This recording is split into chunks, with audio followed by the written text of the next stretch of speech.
Hermanos, bienvenidos a una entrega más de la reflexión de la palabra. Hoy, viernes 20 de octubre del año 2023, viernes 28 del tiempo ordinario. El color litúrgico es verde, las lecturas corresponden al ciclo A. La primera lectura la tomamos de la carta de Pablo a los Romanos, capítulo 4, versículos del 1 al 8.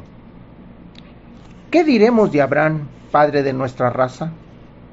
Si Abraham hubiera obtenido la justificación por sus obras, tendría que estar orgulloso, pero no delante de Dios. En efecto, ¿qué dice la Escritura? Abraham le creyó a Dios y eso le valió la justificación. Al que, gracias a su trabajo, tiene obras y no se le da su paga como un regalo, sino como algo que se le debe. En cambio, al que no tiene obras, pero cree en que aquel que justifica al pecador, su fe le vale la justificación. En ese sentido, también David proclama dichoso al hombre a quien Dios tiene por justo, independientemente de las obras.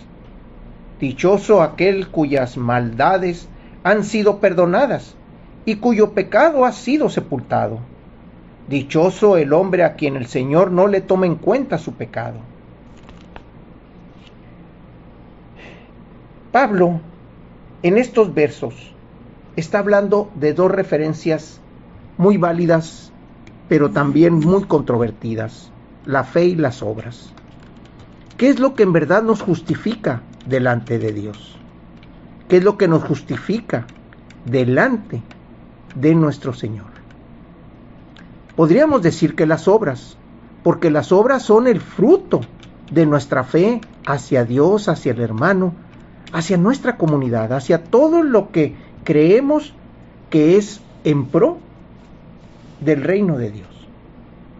Pero también la fe, porque Abraham, que creyó y avanzó y siguió la voz de Dios, la voz del Señor, fue justificado por eso. Una cosa sin la otra nos llevan de la mano a Dios. Abraham actuó con obras porque actuó. Hizo caso de la palabra y actuó. Se levantó y caminó. Quien hace obras es porque escucha la voz del Espíritu y actúa en favor del hermano, en favor de uno mismo y en favor del proyecto de Dios. Por eso es que ¿nos justifica la fe? Sí. ¿Nos justifican las obras? Sí. Porque una lleva a la otra. La fe nos lleva a las obras. Y las obras se justifican en la fe en la que las fuimos haciendo o en la fe con las que fueron hechas.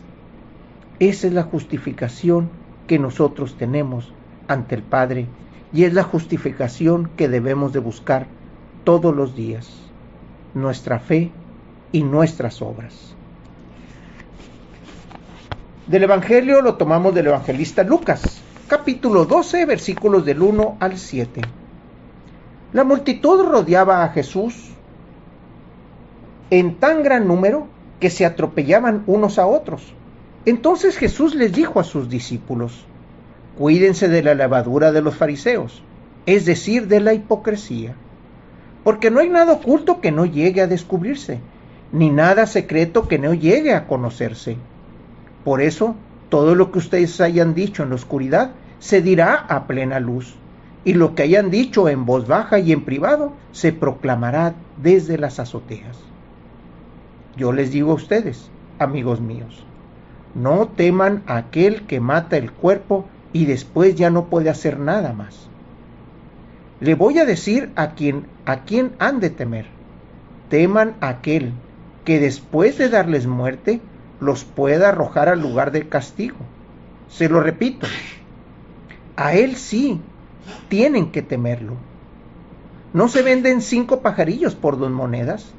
Sin embargo, ni de uno solo de ellos se olvida Dios.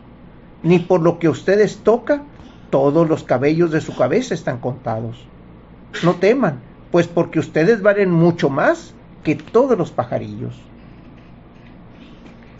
¿Qué es lo que tenemos que cuidar?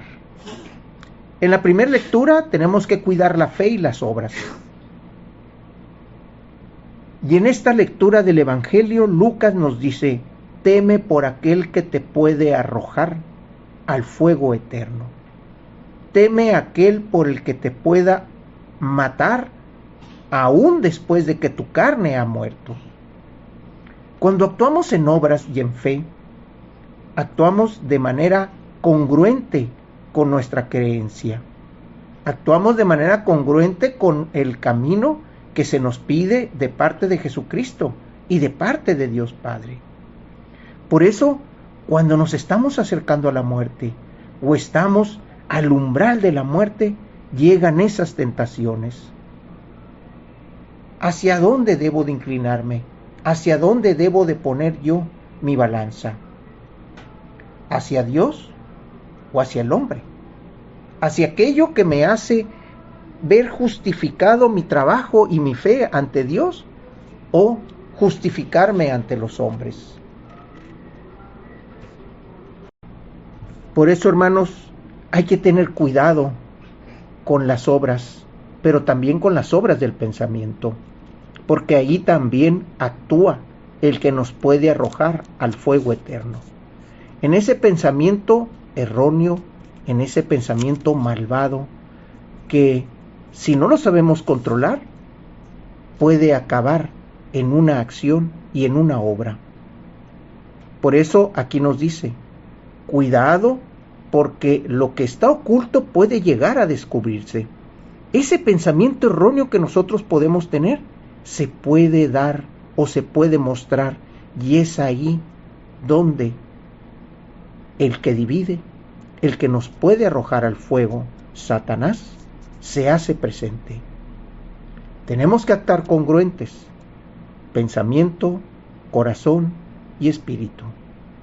Seamos también congruentes en nuestra vida, en nuestro actuar y en nuestro pensamiento. Hermanos, Dios los bendiga.